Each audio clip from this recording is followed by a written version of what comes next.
Nous achetons 6 jouets destinés aux enfants de moins de 3 ans que nous allons faire tester auprès d'un laboratoire indépendant, des produits sans marque connue, voire sans marque du tout, à moins de 4 €.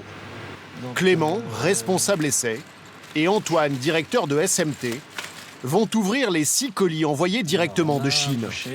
Le hochet à grelots arrive sans aucun avertissement. Et là, le texte en chinois a été mal traduit en français.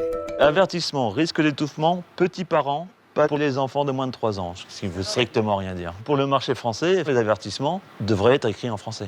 Cette machine de traction simule le bras d'un bébé qui voudrait arracher un morceau du jouet. La fleur se détache sous une force inférieure à 90 newtons, ce qui constitue une non-conformité.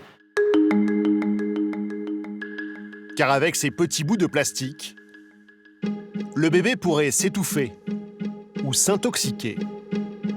Là, on voit qu'il rentre complètement dans ce gabarit. Ça veut dire qu'une fois cassé, le nourrisson peut l'avaler et puis l'ingérer complètement. Ça se retrouve dans l'estomac, etc., etc.